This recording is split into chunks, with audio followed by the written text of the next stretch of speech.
Hey there, this is Ari Whitten, and welcome back to the Energy Blueprint podcast. Today I have with me Erin Nielsen, who is the founder of the Youth Method. Erin's been a physical therapist for the last 20 years, and she's also a certified health coach. And her passion is really all about helping people, especially women, look and feel great as they get to be 40, 50, and 60 and beyond. And through nutrition, fitness, and mindset, and with a huge heart for others, her mission is to inspire and empower others to live their best life in a healthy, vibrant, and youthful body. So, with no further ado, let's get straight into the interview. So, welcome, Erin. Thank you so much for joining me. Thank you for having me. Yeah, so can you just talk a bit about your background and what made you so passionate around looking and feeling ageless? Yeah, so I have been a physical therapist for 20 years, believe it or not. I still can't believe it. And through all of those years as a PT, and honestly through my own struggles as I started to reach my 30s, and now I'm in my 40s, which is crazy to believe.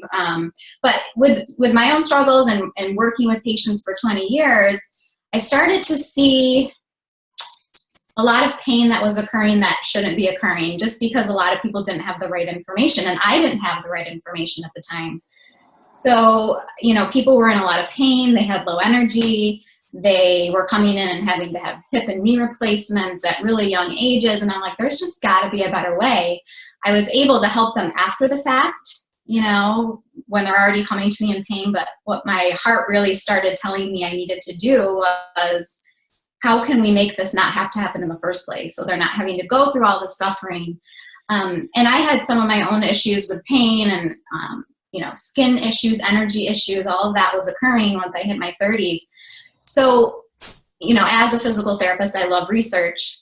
So I just started researching more into alternate things that we could do to hopefully prevent this from happening. And I really got passionate about, it's kind of a scientific-y term called epigenetics, but really that's just a fancy name for saying that how we eat and how we move and how we think can really affect our bodies and how our genes express themselves. So we can't really change our genes, but we can change what genes express themselves more than the others.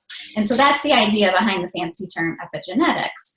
So over that research and all of that time, I started to make some of the changes around those three things: moving, thinking, and eating the right things or the wrong things. I started to make better choices and noticed huge changes in myself. My skin cleared up. I had actually been diagnosed with rosacea and couldn't fix it myself, couldn't fix it with a dermatologist. And once I started eating these right foods, managing my stress better, all the things we're talking about, my skin was like completely different, and my energy was completely different, and everything was completely different.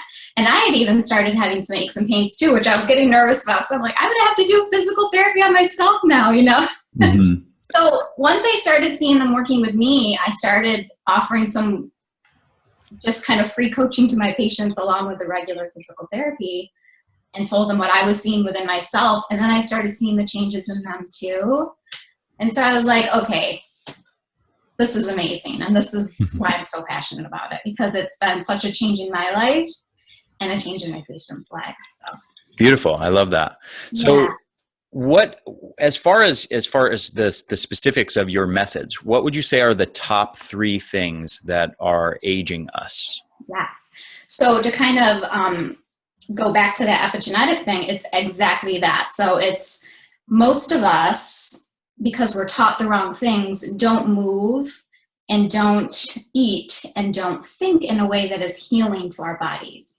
Most of us, when we don't know what we're doing or don't have the knowledge of what we're doing, do things that actually age us faster because it's increasing inflammation in our bodies. And inflammation, which I'm sure you know a lot about too, because you talk about energy a lot, it's one of the worst things for your body, because it really destroys your body at the cellular level. So all of your cells, so it could be your skin cells, which is why people age faster and look like they're aging faster. But at a deeper level, it can be destroying your cells on the inside too. So your heart and it can cause cancer, it can cause joint pain. All of the cells of your body can be affected by inflammation. So if you're not dialing in how you're moving and how you're eating and how you're thinking in a positive way, that's what's happening on the inside. And you can't see inflammation necessarily all the time. So it's something that a lot of us don't understand, and why I'm so passionate about teaching people to move, think, and eat in a more healing way. Because if you don't, you notice people that are not doing those things the way they should be. I was one of them for a while. People look older, you look more tired, you feel more tired, you have aches and pains, you have belly bloating, you have all of these things that can come along with it. So the good thing about it is you can't change your genetic code, you can't do anything like that, but you can really manifest your good genes so that you feel better, because it's going to help you age much more slowly, you're going to look better, feel better, and everything's just going to be how you want it to be. Mm-hmm. So if you can dial those things in, which I have some tips for later, it can make a huge difference in the way you feel and the way you look. Yeah, so let's get into some of the specifics around that. So what's the number one thing, the most important thing that people can start doing today to start looking and feeling younger? Yeah, and that's the thing I love is you can literally start today doing these actionable things, and you will notice within a day or two that you're feeling better, and then in like a week or two you're looking better. So my number one thing you can start today, because it's the easiest thing to change. And I will say, don't try to do all of this at once, because it can be a little overwhelming. So I always tell people to start with their nutrition. And that was one of the 3 things we talked about, which is how you eat. And that can really affect your genes and the inflammation in your body. So most people, there's a lot of confusing information about eating and what is good and what is bad. So I just try to keep it really, really simple. For the people that I coach and people that I mentor, is just try to eat wholesome, real foods. And one of the ways I make that even easier is I have a thing that I say, just remember the 4 Ps. And they're like, what are the 4 Ps? And so really what that is you want to try to have some sort of protein, which is the first P, and some sort of produce, which is the second P, at every meal, even your snacks. So those are what you want to include. What you want to exclude or avoid are the other 2 Ps, which are packaged and processed foods. There are a small amount of packaged and processed foods that are coming out that are healthier, but for the majority, most of them are sugar-filled and have a bunch of ingredients that you don't even know what they are. So those things, like we were talking about before, are not healing to your body. Mm-hmm. So again, so you want to have protein and produce and avoid the packaged and processed foods. And if you can do that, what's really nice about that is you're automatically reducing your sugar. Because if I lead with that, if I tell people, you have to stop eating sugar, they look at me like I'm crazy. So if you tell them to eat the 4 Ps, you can still have a lot of amazing, delicious foods that taste sweet, especially good fruits. And it's just an easier way to kind of ease people into eating the right way. Yeah, absolutely. Yeah. And, we all know that sugar is the ultimate kind of inflammation producer. And not only does it increase inflammation, but it messes with your blood sugar, it messes with your insulin levels, all of those things that are not good for our bodies. So what I do tell people, though, is once you start changing your nutrition, it can be a little overwhelming. So just remember the 4 Ps, but also remember that you do want to include some healthy fats. Just so you're staying satiated and not really hungry. So some healthy fat examples are, olive oil, which a lot of people know about, avocados, healthy nuts. So things like that. And splurge once in a while on some like dark chocolate and yummy things like that. So that's one of my biggest things that people could literally start today. You could go to the store, try to avoid the middle parts of the store, which is where all the packaged and processed foods are, and try to stay in the perimeter of the store. Get your protein and produce, all your fresh stuff, wholesome food. You're going to feel amazing. And your skin within a few days sometimes clears up amazingly. So. Yeah, I have to say, we met several weeks ago in person, and I'm very surprised to hear that you previously had rosacea, because, having seen you in person, your skin is beautiful. Your skin is perfect. And so I'm like, normally when you see even people who used to have really intense rosacea, they have like kind of pits and scarring. And still kind of inflammation that remnants of it left over. yeah, and you don't. So yes, and I think that was one of the things is I always had really great skin growing up, and like I said, it wasn't until my 30s. So when I started getting these blemishes, it was like it was very upsetting. And so very shortly after that is when I started researching and all the other stuff I talked about that was going on in my life and my patients' lives. So luckily it didn't go on as long as some people let it go on, because I was like, I'm not having this, So yeah, thank goodness. But it makes such a huge difference, the nutrients you feed your body, the effect it has on your skin. It really does come down to the inflammation. It just calms everything down, and people just start to glow. Like people that do my program, that's one of the things they are always like, I can't believe how much younger I look, and I feel like my skin's glowing, So you just kind of glow from within. Nice. So do you have, on the theme of inflammation still and nutrition, do you have any other kind of, once somebody has that foundation that you just talked about in place, are there any other, maybe one or two other tips that you could give nutrition or supplement wise that are really good anti-inflammatories? Yes. One of the things I tell people to eat a lot of is, not eat a lot of, but take a fish oil supplement, because I think that's really beneficial for reducing inflammation. And I just tell people, in addition to, that's really all I talk about the most, is just eating that balance, the 4 Ps, and then having that fish oil supplement are my favorite things, because I think if you're getting the correct amount of nutrients in your food, you shouldn't have to have a ton of supplements. That's the way I look at it. A lot of people have differing views on that, but that's where I feel like I have had my best health, and where the people that I coach and mentor have their best health. So those are my biggest things. There are, you also want to kind of monitor your alcohol intake, your caffeine intake, those types of things. But the other thing I think that's really important that I like to share with people, I work with a lot of women, and a lot of women have a lot of guilt around eating. And if they fall off the wagon and, indulge a little bit too much, one of the things I just like to say is it's okay to mess up sometimes. Don't beat yourself up, because sometimes when that happens, they'll get on this vicious roller coaster of, well, I'm just going to really binge or something like that. So I think it's important to just, like I said before, don't try to do this all at once. You can't be perfect all at once, but just if you can remember those few easy little steps, like the 4 Ps and the healthy fats and the fish supplement, you're going to be doing amazing. Beautiful. Now, do you recommend fish oil supplements over fresh seafood, or do you have any guidelines around whole seafood? For me, I always feel like the fresh seafood is the best. I feel like anything you can get through real whole foods is going to be better in the long run and be better for your body and your cells for the absorption of the nutrients than the supplements. But if you're having trouble, some people unfortunately don't like fish and they won't eat it. So for those people, I definitely tell them to do the fish supplements. Okay. Do you have any recommended brands on fish oil? Because from a lot of the research I've read, there's a lot of brands that have been shown to contain oxidized fish oils. When they measure the peroxide content and stuff like that, I think on the neighborhood of 70 or 80% of the brands have shown like sky high peroxide levels, like way higher than they should be. Yes. So do you have any particular brand that you found that's high quality? I particularly take the Daily Energy supplement, fish oil. I have been taking that a few years now, and I can't tell you what the exact, I haven't researched what you were just talking about, but I can definitely do that and get back to you on that.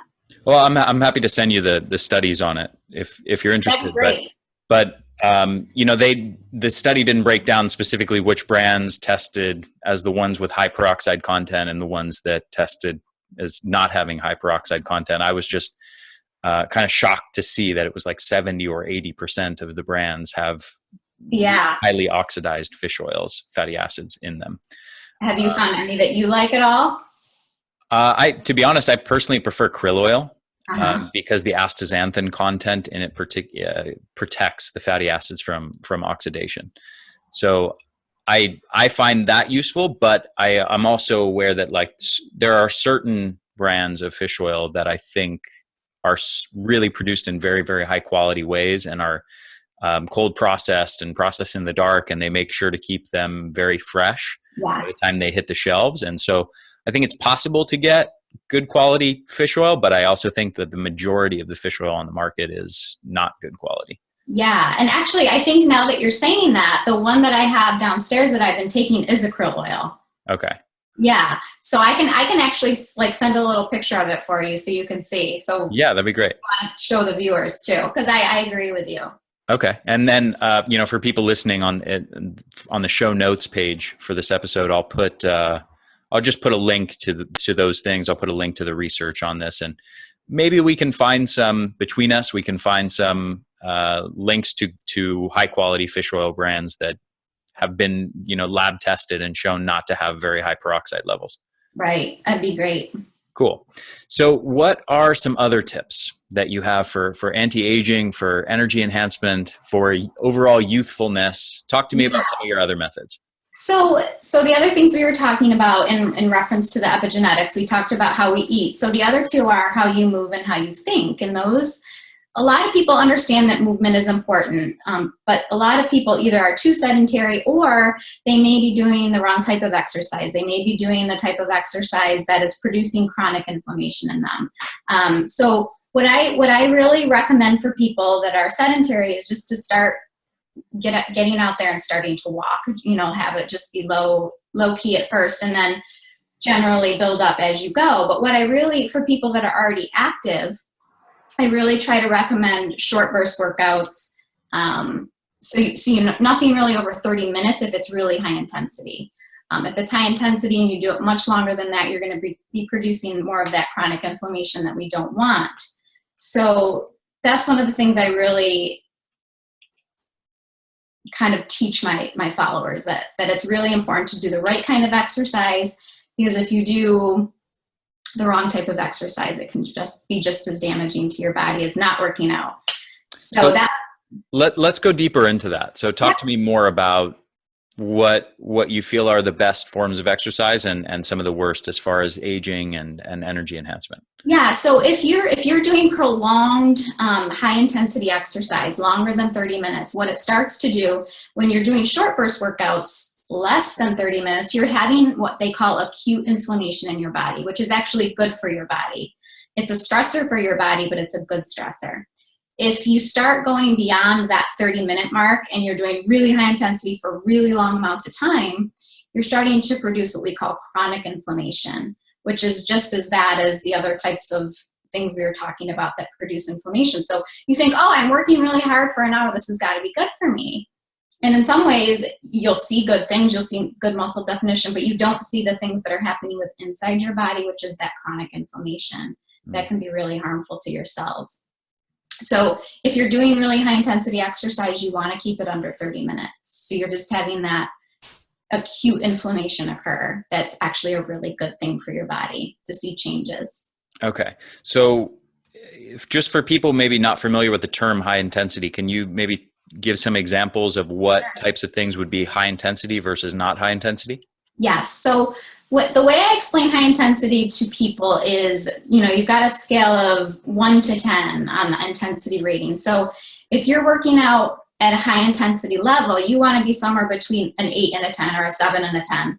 And some people still don't really understand what that means. So I say, well, at the end of your workout, you should be sweaty, you should be breathing heavy, and it should be relatively hard to talk like continuously. That's how you know you had a high intensity workout. If you're not getting to that degree of intensity, working out more than 30 minutes is okay.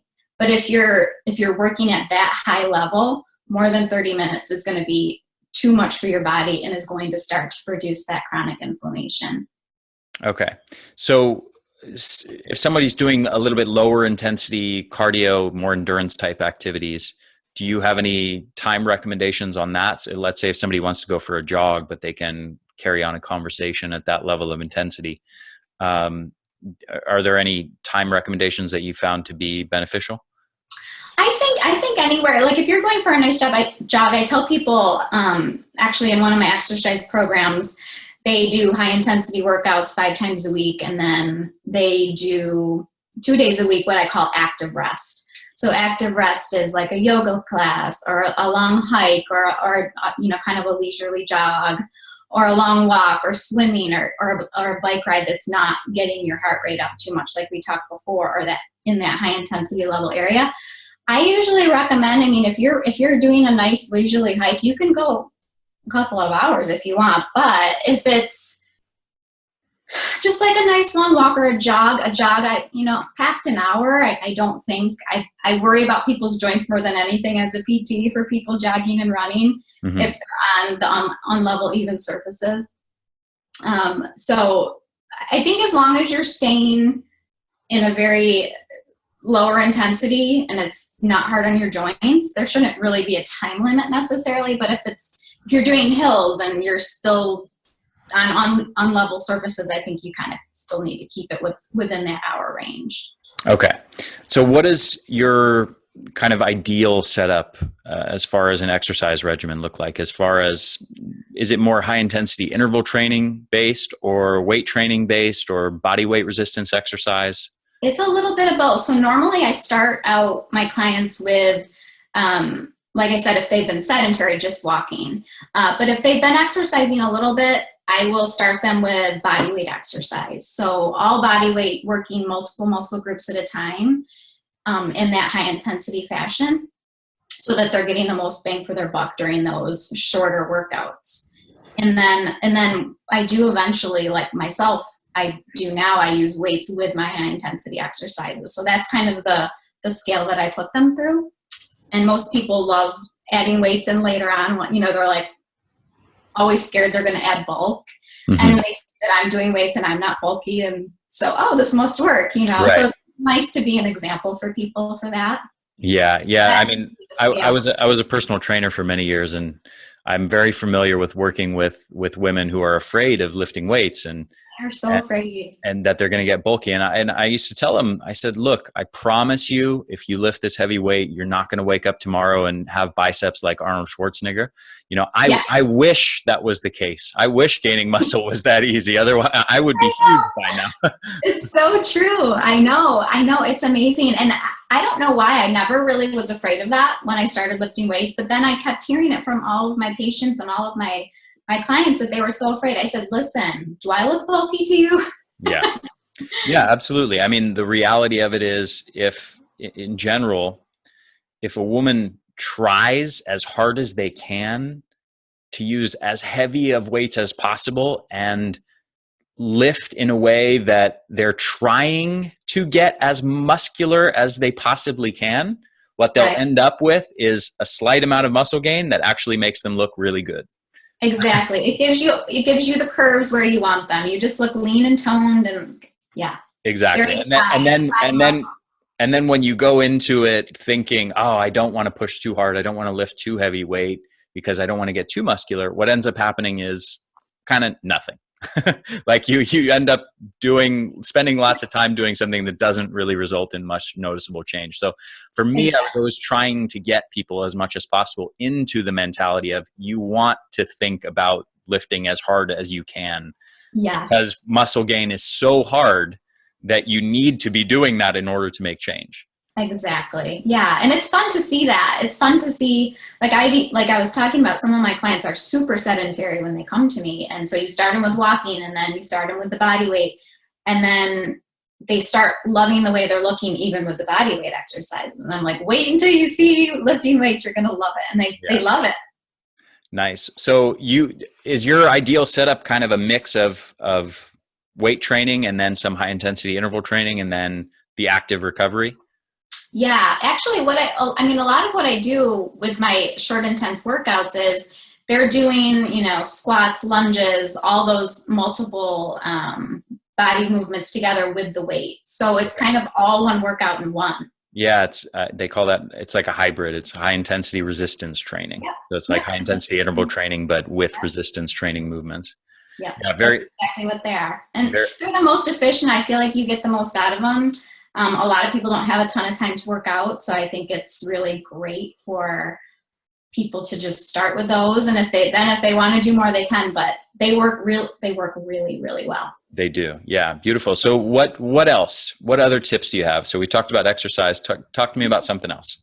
Yeah. So the other thing with the epigenetics, going back to that, was how we think and what our thoughts are and how that affects, our genes. And this is one of the things that many people are surprised to hear about, that it can age you faster. But if you think about it, your thoughts are directly related to your stress levels and also how you're sleeping. So stress and sleep have huge effects on our body and our ability to handle inflammation and handle life. And so if we're not handling stress and sleep well, our thoughts can become negative, and then that's going to age us faster. So I think I have another kind of fun, easy thing that I teach my followers about managing stress. And there was actually a study out of University of Wisconsin. Doctors did a study there, and they found that people that practiced the numbers 5-3-1, and I'll get to those in a minute, but people that practiced those numbers became happier and less stressed. And what those numbers is the number 5 is basically 5 minutes of reflection or meditation or prayer a day, whatever works for you or you believe in. And the number 3 stands for writing down 3 things you're thankful for. And then the number 1 is just doing 1 act of random kindness a day. So they did this study where they had all of these people do this, and people reported after, I think, like a 6-week or 8-week period, I might have that wrong, but that they were just overwhelmingly sleeping better. They were less stressed at work. They enjoyed work better. They enjoyed their family better. So what I teach my followers is I actually add an extra number in there. So I call it 10-5-3-1, because I try to say get at least 10 minutes of movement a day. So 10 minutes of movement a day of some sort. I like that. At the very least. And then the 5-3-1. And it just really helps you deal with the stress in your life better. Yeah, that's awesome. And I hadn't heard that breakdown of the numbers. That's a really useful way of remembering some really important things to do every day. Yeah, it's so nice. So I actually just get up about a half an hour early and do my 10-5-3-1 right there, usually more than 10 minutes for the exercise. But if it's a busy day, 10 minutes. And it's just something that you can do to start your day. You're reflecting right away. It's hard to be in a bad mood if you're writing down 3 things you're grateful for. Because even in the worst times of our lives, we can still have some things we're thankful for. So it's really helpful. Yeah, actually, one thing I'll add on the stress, just some interesting research that I stumbled across in the last couple weeks as I'm writing some stuff on stress. There's some interesting body of research around perceived stress and looking at how a person perceives their stress load, and kind of just looking at not just the stress itself, but whether a person thinks they're very stressed or thinks that they cope well with stress, or whether they don't. Yes. So if a person thinks, I'm really stressed and stress is really bad for me, the outcomes that they actually measured health outcomes and found huge differences in health outcomes. So the people who perceived themselves as being really stressed and perceived stress as being very, very bad for them actually had much worse health outcomes. And there's many different studies measuring lots of different health outcomes, but across the board, the research is very consistent that if you perceive yourself as being really stressed and you think stress is really, really bad for you, it will be worse for you. I completely believe it. Your perception is everything. It's so true. And that's why I feel like this has really helped me. I mean, even before I saw the study on the doctors, I was already doing the thinking of 3 things I was grateful for, but I didn't write them down. Mm-hmm. And then I started writing them down, and that even made a bigger difference. And one of the things that the study really encourages you to do is write down something different every day. So you can't write the same 3 things every day, right? You really got to think about it and reflect. And so it really takes you out of that behavior you were talking about, where you're just focusing on the negative and, woe is me, or I can't believe I'm so stressed, it's so bad for me, and really focusing on more positive things. It can make such a huge difference. So yeah, for sure. Cool. I like that. Awesome. Yeah. So the other thing, obviously, that affects stress is how much sleep you're getting too. So one of the other things I teach is just, and some people do this and some people maybe have heard of this before, but really once the sun sets and getting into that normal circadian rhythm, you really want to start dimming your artificial light. So once the sun sets, dim your artificial lights. Try to unplug from Facebook and wherever else you're on, because all of that artificial light is really disrupting your melatonin production for that night. And so you're not going to be able to wind down as well. Mm-hmm. So there are some things out on the market like that, like those orange glasses, I forget what they're called, but you can buy those things. Yeah. So if you still want to be online, but I always tell people, unplugging early and maybe either just spending time with your family to talk or read a book or something is so great for your stress levels too. Mm-hmm. Not constantly being bombarded by the outside world. So, but if you really must be on social media late at night, have the blue light glasses. I'm sorry, the orange light glasses. So, and then the other thing I really tell people to do, and this helps me a lot, is I kind of do what I call like a little brain cleanse before I go to bed, and I just write down anything that's fishing around in my head or anything I have to do for the next day so that I'm not constantly thinking about it at night. Mm-hmm. I think that's really helpful too. Awesome. Yeah. On the note of being on social media or working late at night, I've studied circadian rhythm for a long time, so I know a lot about it. I teach a lot about it in my Energy Blueprint course.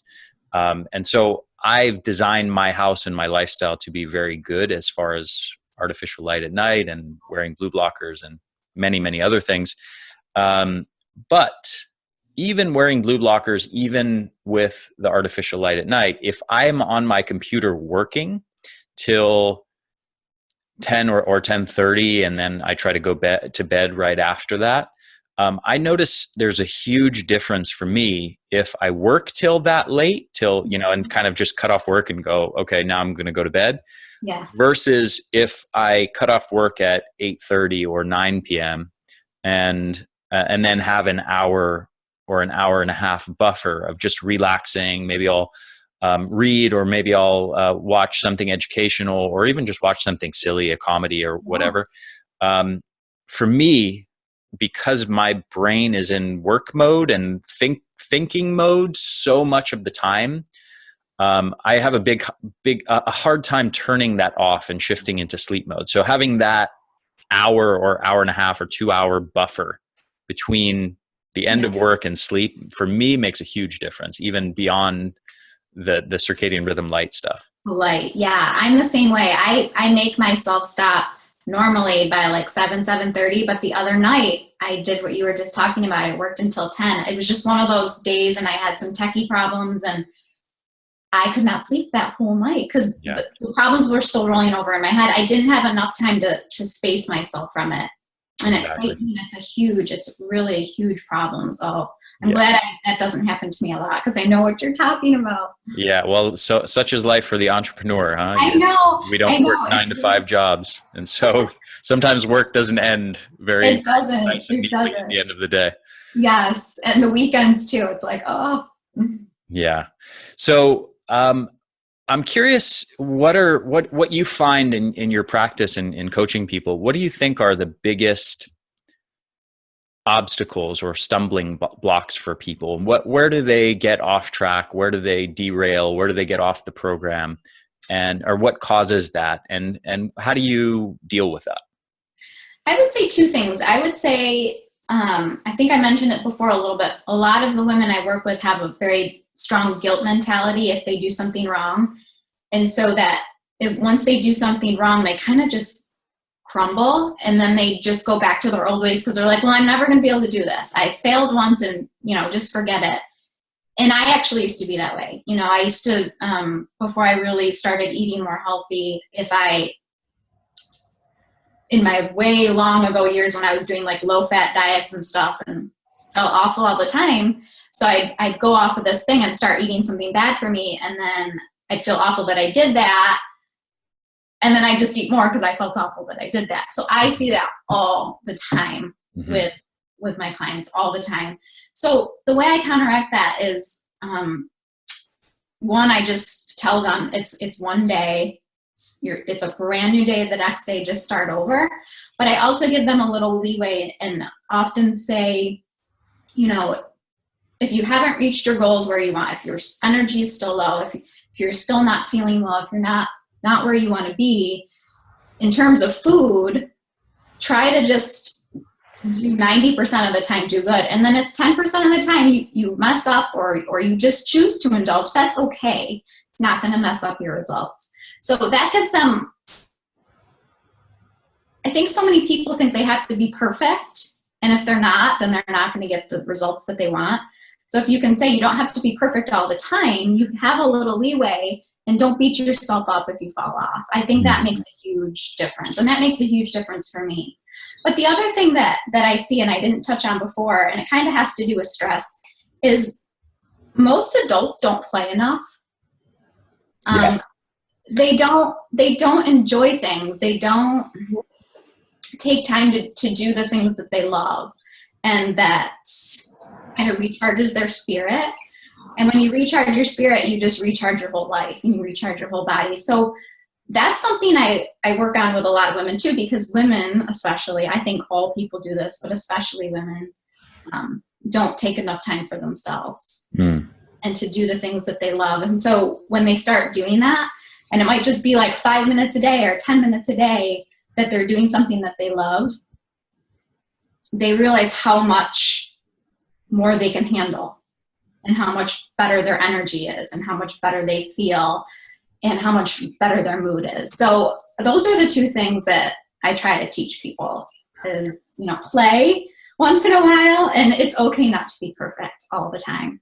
Beautiful. Well, on that note, I think those two messages are a great place to end. So where can people find more about your work?